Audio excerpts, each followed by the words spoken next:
मणि करने का।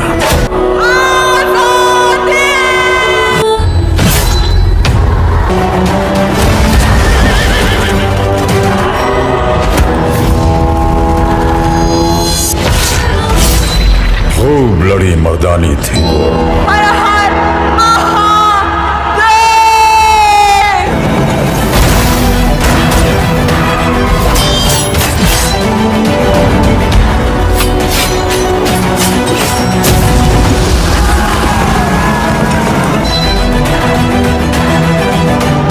सन 57 में चमक उठी थी वो तलवार पुरानी थी, खूब लड़ी मर्दानी वो तो झांसी वाली रानी थी।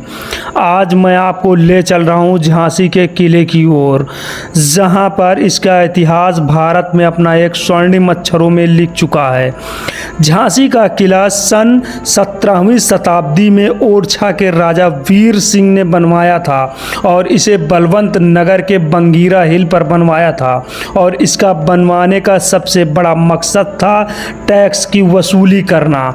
लेकिन इसमें कई सारे राजाओं ने राज किया, लेकिन इसका जो इतिहास है वो सबसे ज़्यादा स्वर्णिम अक्षरों में लिखा गया मराठा काल में। इसमें सर्वप्रथम नाम आता है रानी लक्ष्मीबाई का। रानी लक्ष्मीबाई इस किले के लिए बहुत ही ज़्यादा संघर्ष किया था।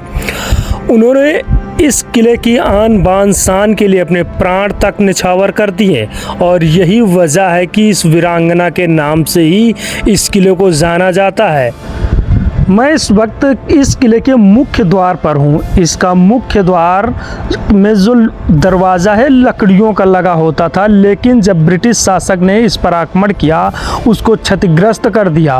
उसके बाद इसमें जो लोहे के दरवाजे लगाए गए और इसमें जो दोनों साइड में आप देखेंगे 2 मशीन गन रखे हुए हैं। ये मशीन गन ब्रिटिश शासकों ने जर्मन से मंगाए थे और इसकी मारक क्षमता 100 मीटर से लेकर के 1500 मीटर तक थी और इसे कुशल संचालक के द्वारा पैरों से चलाया जाता था। ये आज भी स्वचालित रूप से वहाँ पर रखी है। अभी भी इसे अगर चलाया जाएगा तो ये चलने की स्थिति पर है। यहाँ पर ये जो आप बुर्ज देख रहे हैं, यहीं पर सैनिक इसकी रक्षा करते थे और इसमें जो होल है यहीं से वो दुश्मनों को नज़र रखते थे। रानी लक्ष्मीबाई के रानी बनने की कहानी यूँ है। रघुनाथ राव जो कि गंगाधर राव के पिता थे, उन्होंने मजबूर होकर ब्रिटिश से संधि कर ली, जो कि 801, 803, 804 के तहत वो झांसी से आधा कर भी देते थे ब्रिटिश को और उनकी सैन्य शक्ति भी झांसी में थी। अब इससे रघुनाथ बहुत ज़्यादा परेशान थे और उनको ये पता था कि उन्होंने बहुत बड़ी गलती कर ली और इसी के चलते उनकी मौत भी हो जाती है। लेकिन उससे पहले वो ज़्यादा परेशान इस बात को लेकर के थे कि वो अपना उत्तराधिकारी किसको बनाएं। उनके जो बड़े बेटे थे कृष्णराव और दूसरे बेटे थे रघुनाथ राव और तीसरे बेटे थे गंगाधर राव। कृष्णराव की पत्नी का नाम था हरकूबाई। हरकूबाई इतना ज़्यादा क्रूर थी कि वो हर समय रानी बनने के सपने देखती थी और वो इस महल से सिर्फ अपने स्वार्थ के लिए ही काम निकालना चाह रही थी और ये बात रघुनाथ राव को नागवारा गुजर रहा था और यही वजह थी कि वो कृष्णराव को अपना राजा नहीं बनाना चाह रहे थे, अपने राज्य का उत्तराधिकारी नहीं बनाना चाह रहे थे। लेकिन वो ये बात ज़रूर जानते थे कि अगर वो रघुनाथ राव या फिर गंगाधर राव को राजा बनाते हैं तो हरकूबाई उनको मरवा देगी, वो भी ब्रिटिश से मिल करके।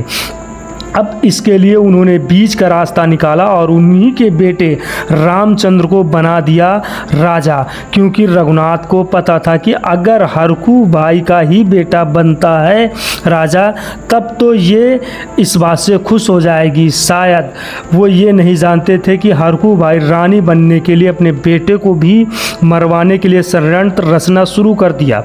जब रघुनाथ राव को इस बात का पता चला तो वो रामचंद्र की सुरक्षा का पूरा बागडोर स्वयं ले लिया। लेकिन दुर्भाग्य की बात 1835 में रामचंद्र की देहांत हो जाता है। अब रघुनाथ राव के सामने फिर समस्या खड़ी हो जाती है कि किसे राजा बनाया जाए। तब वो रघुनाथ राव को ना बना करके गंगाधर राव को अपना राजा नियुक्त करते हैं और उसके बाद फरमान जारी करते हैं कि इनकी जल्द से जल्द शादी भी कर दी जाए। गंगाधर राव की शादी रानी लक्ष्मीबाई से हो जाती है और उस समय रानी लक्ष्मीबाई की उम्र मात्र 14 वर्ष होती है और उसके कुछ समय बाद उनसे एक पुत्र की प्राप्ति होती है जिसका नाम ये लोग दामोदर राव रखते हैं। कहते हैं कि जब दामोदर राव का जन्म होता है उस समय बहुत ज़्यादा खुशी होती है और उस समय सन होता है 1851 और उसके बाद जो है दामोदर राव 4 माह के बाद बीमार हो जाते हैं और धीरे धीरे उनकी बीमारी बढ़ती जाती है और उसकी मृत्यु हो जाती है। इससे गंगाधर राव बहुत ज़्यादा चिंतित हो जाते हैं और एक मीटिंग रखते हैं कुछ समय बाद और उस मीटिंग में ब्रिटिश शासक के बड़े आला अधिकारी भी आए हुए होते हैं और उस दौरान गंगाधर के साथ में उनकी पत्नी रानी लक्ष्मीबाई भी होती हैं और उनके एक जो कि रिश्तेदार होते हैं उनका एक पुत्र आकर के रानी लक्ष्मीबाई को हाथ पकड़ लेता है और माँ माँ पुकारने लगता है। इस पर गंगाधर राव उठ खड़े होते हैं और बोलते हैं कि भगवान की मर्जी है कि इस बच्चे को हम गोद लें और इसका नाम रखेंगे दामोदर राव। उस बच्चे का नाम था आनंद राव। आनंद राव को ये लोग गोद ले लेते हैं और उसका नाम रखते हैं दामोदर राव। और इसके बाद इसका वहाँ पर एक जो अंग्रेज़ सिपाही थे जो कि अधिकारी थे वहाँ पर स्पीच देते हैं कि वो दामोदर राव को यहाँ का लीगल उत्तराधिकारी माना जाएगा। इसके लिए वो एड़ी चोटी का जोल लगाएंगे और वो अपने बड़े अधिकारियों को इसके लिए मनाने के लिए हर वो संभव कोशिश करेंगे। अब इससे गंगाधर राव काफ़ी अस्वस्थ हो गए थे कि चलिए अब हमारा झांसी बच जाएगा। लेकिन जब वो पत्र एसडीएम को लिखते हैं कि दामोदर राव को इस झांसी का वारिस माना जाए, लेकिन एसडीएम इससे इनकार कर देते हैं। कहते हैं कि अगर आपका स्वयं का पुत्र है तभी उसे इसका उत्तराधिकारी का दर्जा मिलेगा, अन्यथा इस पूरे राज्य को ब्रिटिश शासन में मिला लिया जाएगा। अब इससे परेशान हो उठे थे गंगाधर राव और धीरे धीरे वो बीमार हो गए। उनकी बीमारी बढ़ती गई और उसके बाद वो मृत्यु को प्राप्त हुए। इसके बाद काफ़ी रानी लक्ष्मीबाई टूट गई, लेकिन उन्होंने अपने आप को संभाला। उसके बाद उन्होंने अपने उस राज्य में एक मंत्रिमंडल की गठन किया और गठन करने के बाद उसमें 20 लोगों को पद दिया गया। लेकिन उसमें से उस मंत्रिमंडल में 20 लोग तो थे, लेकिन जो पद थे वो 10 लोगों को दिया गया और बाकी 10 लोगों को ऐसे ही रखा गया जिसमें उनके प्रिय सहेलियां भी थी। उस मंत्रिमंडल में से दूल्हा देव और मीर जाफर ये दोनों ने गद्दारी की और दक्षिण छोर युद्ध के दौरान खोल दिया, जिसकी वजह से अंदर अंग्रेज़ों की सेना आई और भारी नरसंहार किया, जिससे कि रानी लक्ष्मीबाई काफ़ी आहत हुई। वहीं शंकर देव भी एक इनका मंत्रिमंडल का सदस्य था, जो कि अंग्रेज़ों से जा मिला और गद्दी की लालच में उसने वो कमज़ोर भाग बता दिया जो कि उस किले का कमज़ोरी थी।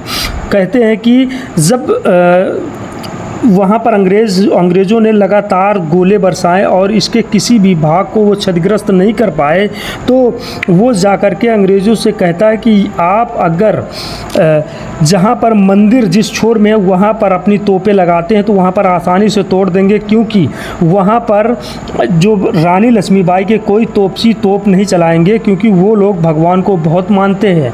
हुआ भी यही। अब इन लोगों के सामने समस्याएं थी कि अगर वो लोग तोप चलाते हैं तो वो मंदिर ध्वस्त हो जाएंगे। और रानी लक्ष्मीबाई बहुत ज़्यादा उपासक थी उन भगवानों की। तो अब इसके लिए एक समाधान ये था कि उन तोपों को ले जा कर के उनके पीछे से हमला किया जाए। और गोश खां ने अपनी बहादुरी का परिचय देते हुए उन सारी तोपों को ले जा कर के उनके पीछे से हमला कर देते हैं और मजबूर कर देते हैं उन अंग्रेज़ों को वहाँ से भागने के लिए। और वो तोप देखिए आपके सामने, ये जो सामने पड़ी है तोप, ये आज भी वैसे रखी हुई है और इसका मुख सामने मंदिर की ओर है। अब ज़रा मैं आपको उस मंदिर की ओर लेके चल रहा हूँ जिस मंदिर को उन अंग्रेज़ों ने निशाना बनाया था इस महल की कमज़ोरी जान करके। तो चलिए मैं आपको उसी की ओर अब धीरे धीरे लेके चलूँगा। उससे पहले थोड़ा मैं और भी बता दूं कि इस महल का अगला एपिसोड आप ज़रूर देखिए। उसमें आपको मैं ये भी दिखाऊंगा कि रानी लक्ष्मीबाई कहाँ सोती थी, कहाँ तलवार का अभ्यास करती थी और कहाँ पर वो मंत्रणा करती थी और किस कुदान से वो भागी थी रात्रि को 11:45 यानी कि 11 और 12 के बीच में। इतने ऊंचाई पर किला है और इतने ऊंचे किले को वो सीधा कूद जाती है अपने बादल घोड़े के साथ और अपने दत्तक पुत्र मासूम पुत्र को लेकर के। तो उसके लिए आप लोग हमारे अगले एपिसोड को देखिए। अभी तो मैं आपको ले चल रहा हूँ उस स्थान की ओर जहाँ पर अंग्रेज़ों ने तोपें लगा दी थी और इस महल को ध्वस्त करने की योजना बना रखी थी।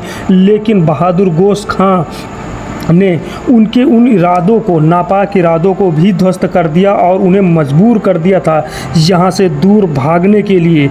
तो नज़दीक आ रहे हैं धीरे धीरे उस स्थान के जहाँ पर कि अंग्रेज़ों ने उन तोपों को लगाया था। वैसे आज भी मैं आपको दिखा सकता हूँ कि वो तोपें कहाँ लगाई गई थी। उससे पहले आप देखिए कि ये वही स्थान है, वही मंदिर है, वही गणेश जी का मंदिर है जहाँ पर कि रानी लक्ष्मीबाई आती हैं पूजा करने के लिए। कहते हैं कि यहीं पर रानी लक्ष्मीबाई पूजा करती थी और पूजा करने के बाद यहाँ से इसी के साइड में ही एक बगीचा था जहाँ पर वो अपने सहेलियों के साथ में युद्ध अभ्यास करती थी। ये गणेश जी की मूर्ति जो कि मराठा शैली में बनी हुई है और यहीं पर अंग्रेज़ों ने लगा दी थी। इसी बुर्ज के पीछे ही लगा दिया था उस तोपों को। और एक कहानी और भी है कि कहते हैं कि इसी के बगल में था फांसी घर और जब रानी लक्ष्मीबाई यहाँ पर शाम को पूजा करने आई थी, वो एक व्यक्ति को फांसी दी जा रही थी तो उसको देख करके वो बेहोश हो गई थी, जिसके बाद से यहाँ से फांसी घर का हटा दिया गया और उसे बंद कर दिया गया। उसके बाद यहाँ पर काल कोठरी बनाई गई, उसको भी मैं अगले एपिसोड में दिखाऊंगा।